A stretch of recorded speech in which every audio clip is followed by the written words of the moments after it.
हिमाचल राज्य से आए सभी नवनिर्वाचित माननीय विधायकगण,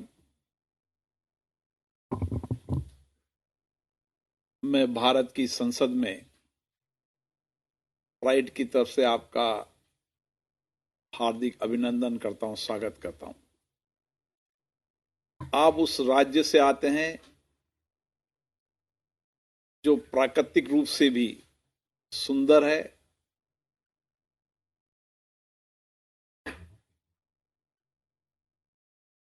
संस्कृति के रूप में उसकी एक अलग पहचान है। झील, नदियां, बर्फ, पहाड़, इन सारे क्षेत्रों को मिलाकर ऐसा लगता है कि भारत का एक सबसे सुंदर राज्य हिमाचल, उस प्रदेश की जनता का आप प्रतिनिधित्व करते हैं। भौगोलिक दृष्टि से विविधता वाला ये क्षेत्र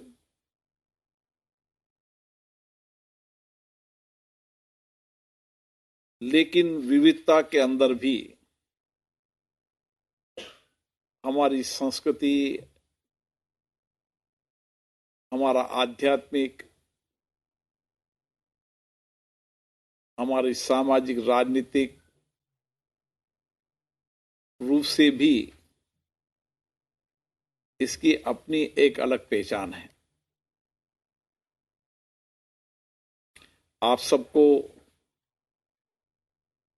जनता ने बहुत महत्वपूर्ण दायित्व सौंपा है, क्योंकि वहां की भौगोलिक स्थिति के अनुसार कुछ इलाका पहाड़ी है, कुछ समतल है, छोटे छोटे गांव हैं। इसलिए उन सब की भावनाएं, उनकी समस्याएं, उनकी कठिनाइयां, उनकी अभिव्यक्ति करने का दायित्व आपको हिमाचल प्रदेश की जनता ने दिया है। एक जनप्रतिनिधि होने के नाते हमारा दायित्व बन जाता है कि समाज के अंतिम छोर की व्यक्ति की भी समस्या और कठिनाइयां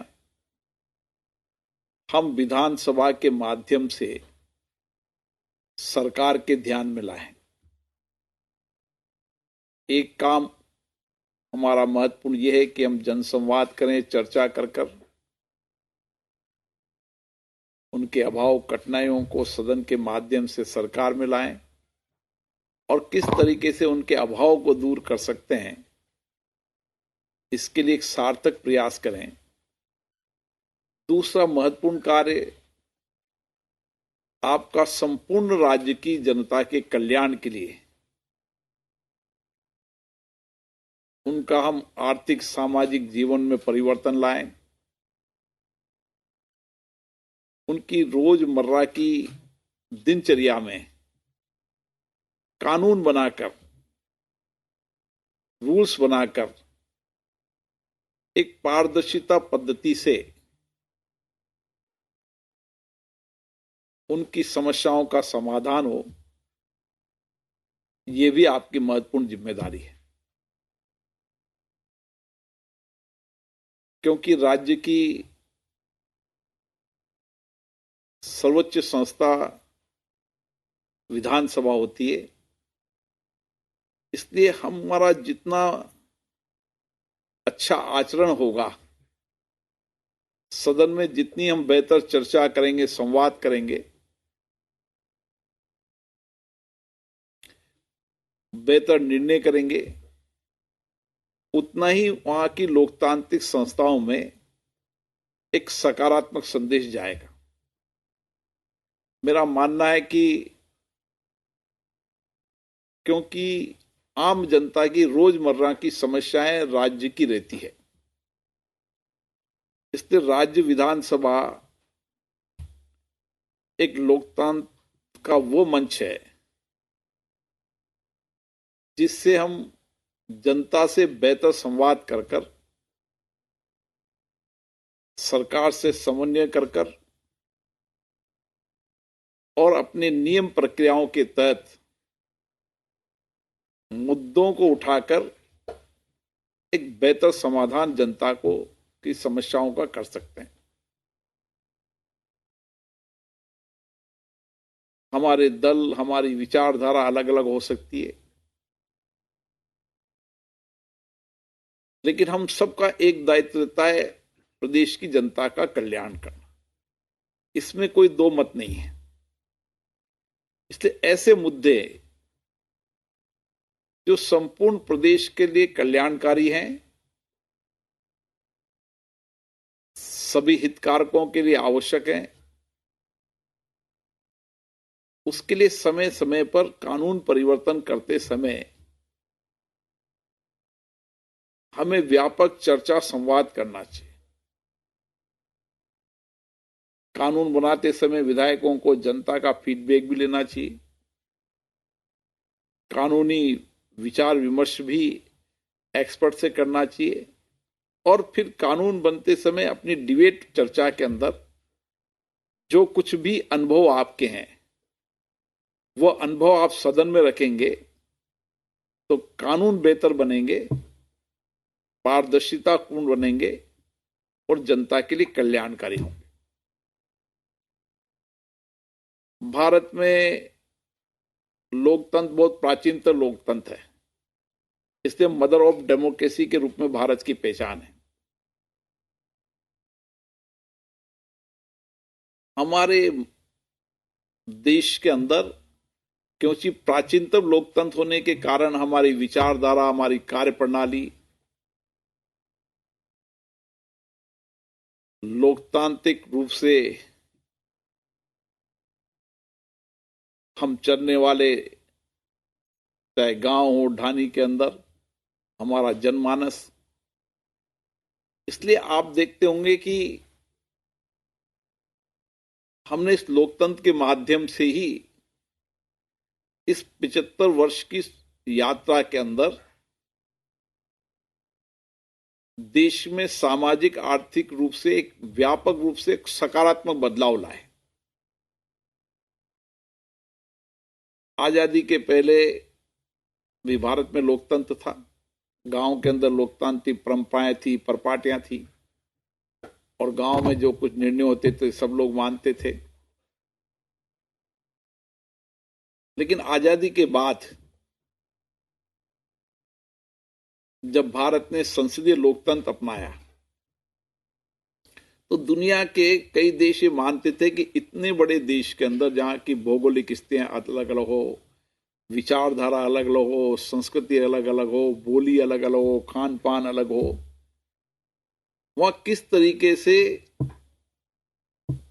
देश में संसदीय लोकतंत्र चल पाएगा, ये आशंका है दुनिया के लोकतांत्रिक देशों में थी। लेकिन भारत में संविधान बना, उस समय हमने संसदीय लोकतंत्र को अपनाया। सबको मत अधिकार दिया गया। हमने लिंग के आधार पर मतों का विभाजन नहीं किया और उस समय जो दुनिया के अंदर अलग अलग पद्धतियां होने में हमने संसदीय लोकतंत्र पद्धति को अपनाया, जो दुनिया की आज सर्वश्रेष्ठ लोकतांत्रिक पद्धति है। जहां जहां भी संसदीय लोकतंत्र है वहां पर शासन ठीक से चलाए, जनता की भावना के साथ कुछ अपवाद हो सकते हैं। इसलिए मेरा दो मानना है कि एक विधानसभा के सदस्य के रूप में आपको भारत के संविधान को जानना, भारत के संविधान में जो हमारी अनुसूचियां हैं उसके अंदर राज्यों के कानून बनाने के क्या क्या अधिकार दिए गए, राज्यों के क्या क्या अधिकार है उसको जानना, विधानसभा के नियम प्रक्रियाओं को समझना, विधानसभा की पुरानी डिबेट, चर्चा, संवाद, उसका अध्ययन करना, जब कभी सरकार कोई कानून लाए तो उस कानून पर कब कब विधानसभा में क्या क्या चर्चा हुई या संसद में इस विषय पर क्या क्या चर्चा हुई, उसका रिसर्च पेपर तैयार करना। मेरा मानना है कि जितना बेहतर तरीके से हम सदन के पटल पर तर्कों से रखते हैं, उतने ही बेहतर जनप्रतिनिधि बनते हम। और ये विधानसभा एक ऐसा प्लेटफॉर्म है जिससे आपका व्यक्तित्व निकलता है, आपका संपूर्ण ज्ञान का, अनुभव का लाभ देश को मिलता है, सरकार को मिलता है, जनता को मिलता है।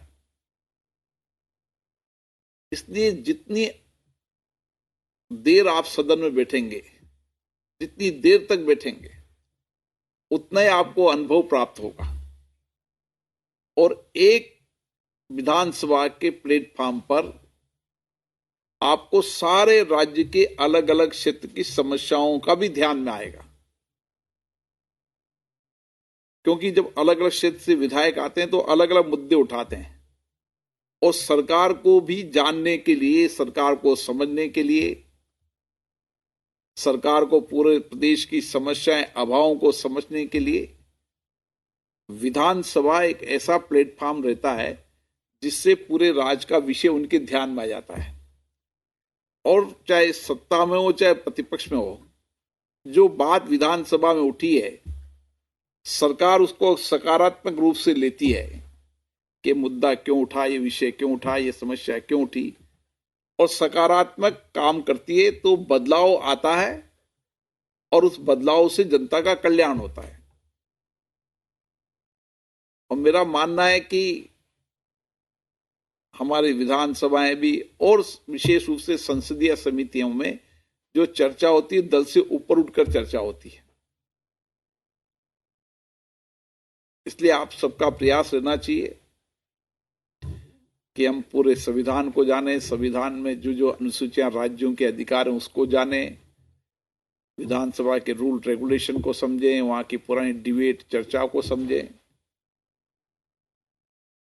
वहां की परंपरा, परपाटियों को समझें, और किस तरीके से जो श्रेष्ठ विधायक रहे, जो विधानसभा से नेता बने, उनकी अनुभव को समझना, तो जितना आपको लाभ मिलेगा। और मेरा तो मानना रहता है कि जितनी विधानसभा आपको विषय उठाने का मौका मिले न मिले, लेकिन जितनी देर आप विधानसभा में बैठेंगे उतने ही आपके विषय ध्यान में आएंगे। तो आप उस समय जब चर्चा करते समय उन सारे विषयों को सकारात्मक रूप से सदन में रख सकते हैं,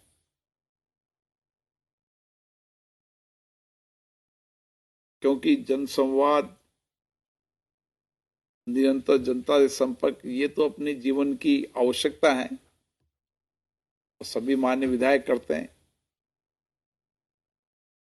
हिमाचल प्रदेश पहला एक प्रदेश है जो पूर्ण रूप से डिजिटलीकरण है।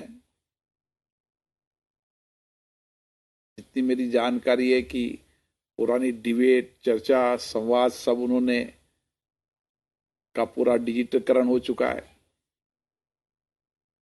इसलिए जो मुद्दे आते हैं, उस मुद्दे पहले क्या विषय उठाए गए थे, किस विषय पर क्या क्या मुद्दे हुए थे, कौन क्या बोला था, ये सब चीजें आपको वहां से मिलेगी और उसका अनुभव का लाभ आपको अपनी चर्चा, संवाद के करते में बहुत लाभ मिलेगा।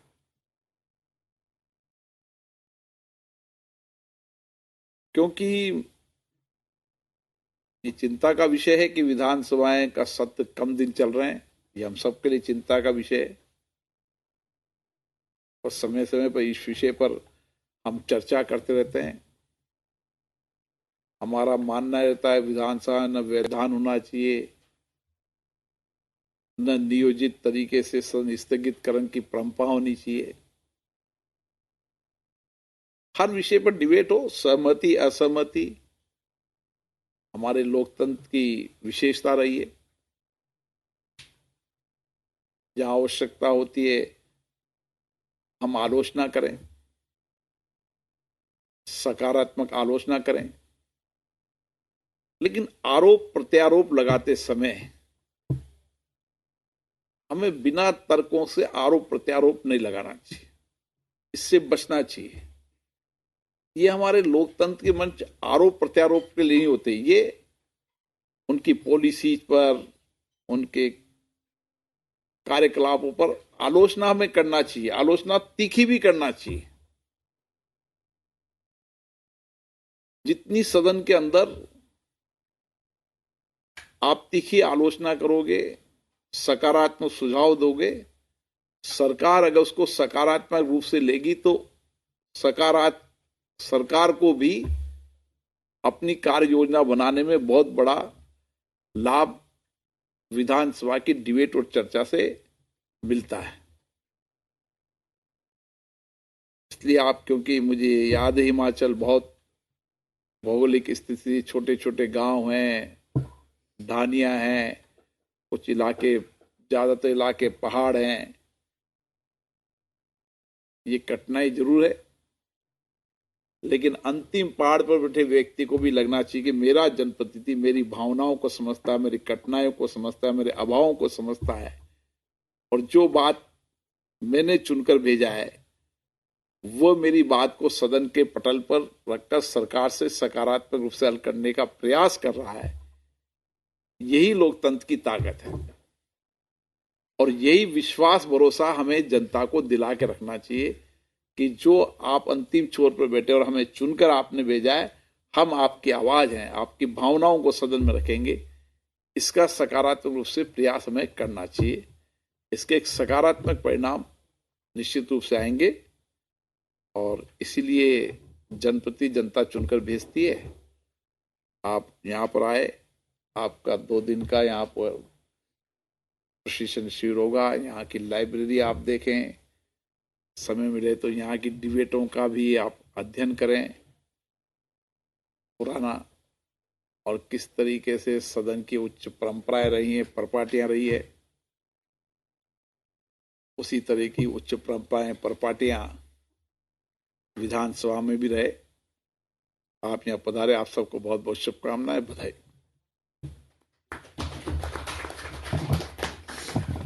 Thank you sir.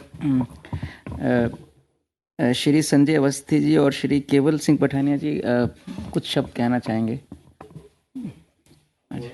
हाँ,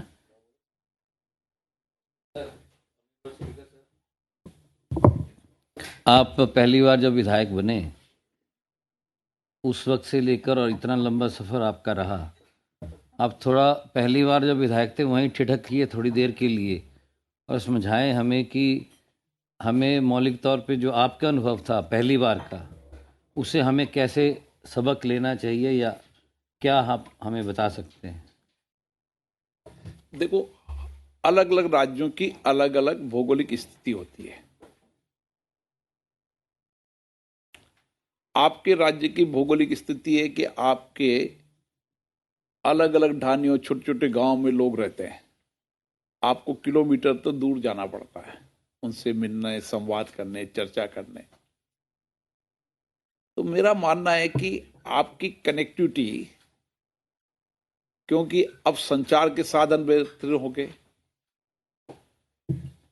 प्रौद्योगिकी का उपयोग भी हो गया, इंटरनेट भी हो गया, आपको हमेशा जनता से जुड़े रहने के लिए उनकी भावनाएं क्या है, उनकी कठिनाइयां क्या है, उनकी समस्या क्या है, उसका सारा विषय आपको ध्यान में रखना चाहिए। और जब मौका मिले, जब उचित नियम के तहत, आपकी नियम प्रक्रियाओं के तहत उनकी बात आप सदन में रखें। उन समस्या का समाधान होगा न होगा एक अलग बात है, लेकिन आपने जो विषय उठाए, आपकी क्षेत्र की जनता के मन में एक सकारात्मक संदेश जाएगा कि जो विषय मैंने माननीय विधायक जी को बताए वो उन्होंने सदन के माध्यम से सरकार के ध्यान में लाए। दूसरा, जब प्रश्नकाल का विषय हो, जब कोशिश करें कि पूरे प्रश्न लगाएं और प्रश्न लगाते समय राज्य के विषय भी रहें, लेकिन अपनी विधानसभा के विषय भी उसमें होने चाहिए। तारांकित भी लगाएं, अतारांकित भी लगाएं। बिल डिबेट पर कई बार अब सरकारें बिल 1 घंटे पहले लाती है, तो कैसे पढ़ने का लाभ मिले। कोशिश करनी चाहिए विधानसभा में ये आग्रह पूर्वक कि अध्यक्ष जी से कहें कि कोई भी बिल कम से कम 1 दिन पहले या 2 दिन पहले सर्कुलेट हो, ताकि उस बिल के अंदर अगर उस बिल में संशोधन हो रहा है तो पूरे बिल को, पुराने बिल को अध्ययन करें, कब कब संशोधन हुआ, क्यों क्यों अनबन हुआ, उसकी पूरी डिबेट को पढ़ें। और उस डिबेट को पढ़ने के बाद आप जब चर्चा करेंगे तो पिछला बार की डिबेटों का अनुभव और अब जो परिवर्तन करने जा रहे हैं वो परिवर्तन सही है या इसमें संशोधन की आवश्यकता है, उस पर अपने तर्क रखेंगे। जितना बेहतरीन तरीके से आप बिलों पर तर्क करोगे, उतनी सर्वश्रेष्ठ विधायक खिलाएंगे। और इसके लिए आज समय प्रौद्योगिकी का है, आपको सब एक प्लेटफॉर्म पर आपको चीजें मिल जाएगी। दूसरा, कोई भी नियम विधानसभा का जिससे आप क्षेत्र की समस्याएं उठा सकते हो, चाहे याचिका समिति हो या तारांकित क्वेश्चन हो, उसका कोई भी मानो 200 उदाहरण के 250 क्वेश्चन आपको लगाने का अधिकार है, तो 249 भी नहीं 250 ही लगने चाहिए। ऐसा नहीं होना चाहिए कि एक भी प्रश्न आपका खाली रह जाए। आपका अधिकार 250 का था और आपने 200 लगाए, ये नहीं होना चाहिए। 250 ही लगने चाहिए। आप जो विधानसभा गैप हो उसमें प्रश्न तैयार करते जाए, जो समस्या है उसका प्रश्न तैयार करके रखते जाएं, कंप्यूटर में डालते जाएं। जब आए तब आप क्वेश्चन, एकदम आप लास्ट में क्वेश्चन तैयार करने लगोगे तो आपको क्वेश्चन ध्यान में नहीं आया। जब आप गए इलाके के अंदर, उदाहरण के तौर पर इतने क्षेत्र के अंदर बिजली पहुंचनी थी, नहीं पहुंची, तो आप लगा दे भाई आपने इतनी क्षेत्र में बिजली पहुंचाने का वादा किया था, बिजली क्यों नहीं पहुंची, कब पहुंचेगी और क्या इसकी भविष्य की योजना है। उन्होंने उठा के दे दिया कि मई 2023 तक हम आपके यहाँ बिजली पहुंचा देंगे, और फिर नहीं पहुंची तो आप सेकंड लगाए, आपने पूर्व में मई 2003 में ये इस उत्तर में दिया था, अभी 2024 जनवरी हो गया है, बिजली नहीं पहुंचने का क्या कारण है, कौन अधिकारी इसके दायित्व, उन पे क्या कार्रवाई की या सरकार ने, और फिर उसको आश्वासन कमेटी में ले गए चिट्ठी लिख के। कभी प्रश्नों का उत्तर अधूरा दिया तो फिर आपने दोबारा लिखे ये प्रश्न का जवाब अधूरा है, सेक्रेटरी को फिर लिखे। लगातार फॉलोअप करते जाएं, लगातार फॉलोअप जाएंगे तो इलाके की समस्या का समाधान अपने आप होता जाएगा। और डिबेट और चर्चा उच्च संवाद की होनी चाहिए। कई माननीय तो विधानसभा से ही नेता बने हैं बोलकर, पूरे राज्य के नेता बनना है तो विधानसभा के अच्छी चर्चा संवाद से ही आप पूरे राज्य के नेता बन सकते हैं। इसलिए अपनी चर्चा संवाद की क्वालिटी उच्च क्वालिटी होनी चाहिए और तर्क वाली होनी चाहिए। लोग कहें कि तर्क से कोई काटना चाहिए, असत्य कहीं भी नहीं होना चाहिए। आरोप से बचते हुए आलोचना में अपनी बात कह दो। कोई नीति आए, पॉलिसी जाए, उस पॉलिसी पर टेक करें कि ये पॉलिसी थी, आपने ये पॉलिसी नहीं की गई, चाहे अपनी सरकार हो चाहे प्रतिपक्ष के रूप में हो। शुक्रिया।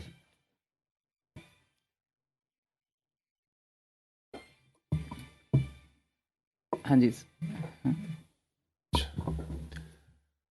अध्यक्ष महोदय, आपसे आपका अनुभव जानकर साझा जो आपने हमसे किया, मैं धन्यवाद करना चाहूँगा। और हमारे प्रयास रहेंगे कि अपने प्रदेश में जाकर हम आपके जो अनुभव हमने यहाँ प्राप्त किया उसको हम वहाँ अप्लाई करें। लेकिन एक बात जो आपने भी कही और ये वाकई चिंता का विषय है कि जिस तरह से विधानसभा की पूरी बैठकें नहीं हो पा रही हैं और ये जो बहिष्कार की परंपरा जो ये आगे बढ़ रही है, ये एक चिंतन का विषय है। और क्योंकि जिस उद्देश्य को लेकर जनता ने हमें चुना है और वो पर्पज़ फेल हो जाता है, इसके बारे में ज़रूर चिंतन करना है। और इसके बारे में आप अगर हमें सुझाव दें कि क्या इसके भविष्य में इसके लिए इसको रोकने के क्या उपाय होने चाहिए, तो मैं समझता हूं कि हम उन लोगों से न्याय कर पाएंगे जो जिन्होंने हमें ये चुनकर यहाँ रोकने भेजा। का तो स्व अनुशासन और अपने दल में भी हमेशा विषय रखना चाहिए कि हम चर्चा करें, संवाद करें, अपनी बात को तर्कों से रखें। बहिष्कार करने से या हंगामा करने से या नारेबाजी करने से आप जनता की भावनाओं में तो नहीं रख पाएंगे। इसलिए कोशिश करना चाहिए जहां विरोध का आवश्यक हो विरोध करें, जहां असहमति की आवश्यकता है जोर की असहमति दर्ज कराएं। लेकिन हंगामा, नारेबाजी, बहिष्कार ये लोकतंत्र की अच्छी परंपरा नहीं है। इसको एक दिन डिस्करेज करना ही चाहिए। मेरा मानना चाहिए चाहे किसी भी दल की सरकार हो, चाहे कोई भी सत्ता में हो, चाहे कोई प्रतिपक्ष में हो, एक बेहतर लोकतंत्र के लिए आवश्यक है कि लोकतांत्रिक संस्थाओं में चर्चा, संवाद हो, सहमति असहमति हो, लेकिन सदन चले।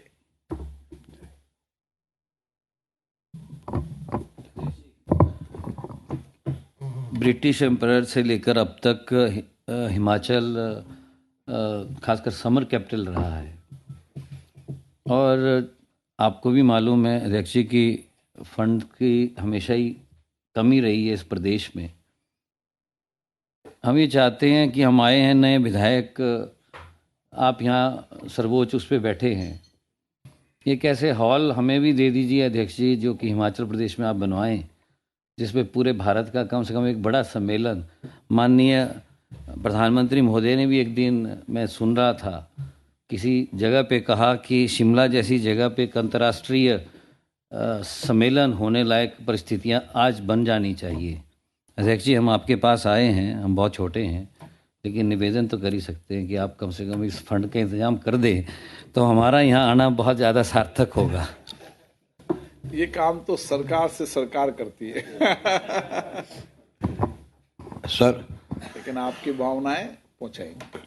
जैसे हिमाचल प्रदेश देश की पहली जो है पेपरलेस विधानसभा है और डिजिटल इंडिया की बात भी हो रही है और बहुत से ऐसी संस्थाएं हैं जो इस पे काम भी कर रही हैं। हमारी हिमाचल के अंदर ट्रेनिंग हुई, कभी लोकसभा, राज्यसभा, क्योंकि आप तो मैंडेट है पूरे कंट्री का, माननीय स्पीकर महोदय और सेक्रेटरी जनरल यहाँ बैठे हैं, क्योंकि डिजिटल इंडिया की बात भी लगातार हो रही है।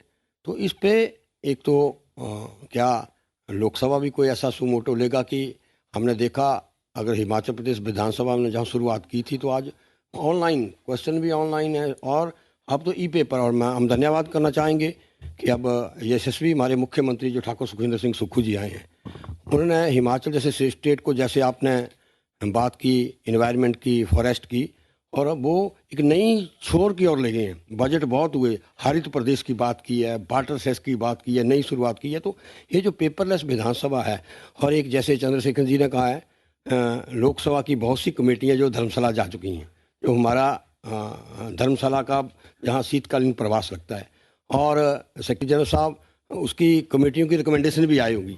तो हिमाचल प्रदेश की विधानसभा में रिक्वेस्ट भी किया कि जो आपका ट्रेनिंग सेंटर है, क्योंकि वहाँ 3 या 4 दिन वहाँ विधानसभा होती है। ये विषय आया था पूर्व में जी, पर पार्लियामेंट अपना कैंपस के बाद ट्रेनिंग सेंटर नहीं बना सकता। नहीं, ट्रेनिंग सेंटर नहीं बना सकता। जिस तरीके से अब हाँ IPL मैच होने जा रहे हैं, तो जैसे गर्मियों में जो आपकी चाहे जो भी आपकी ये क्या है कि जब कभी कोई भी सदन, मानो अभी पार्लियामेंट उदाहरण के तौर पर नई पार्लियामेंट बन रही, नई पार्लियामेंट को हम सदन इसको करते हैं कि अधिसूचित करते हैं जब सदन कहलाता है वे। इसलिए पार्लियामेंट का आपने देखा होगा कभी भी कोई भी पार्लियामेंट सदन का ऑफिस कैंपस के बाहर नहीं है। नहीं, मैं सदन की बात नहीं कर रहा हूँ। आपने इतने बड़े हिमाचल प्रदेश विधानसभा, मैं कहता हूँ बिफोर आज़ादी की पहले की विधानसभा है। बहुत सी आप जैसे आपने कहा पीठासीन, आपने उनकी अधिकारियों की बैठक, मेरा परमानेंट कहने का मतलब नहीं, पर्यटन की दृष्टि से भी अगर कोई आपका राष्ट्रीय स्तरीय कोई, क्योंकि वो विधानसभा हमारी फ्री है, राष्ट्रीय स्तरीय कोई ऐसा हो तो पर्यटन की दृष्टि से भी हमारा हिमाचल प्रदेश ऊपर। दूसरा हिमाचल है सर, जिसको आप देख हाँ तो चलो, नमस्कार। Thank you sir, thank you.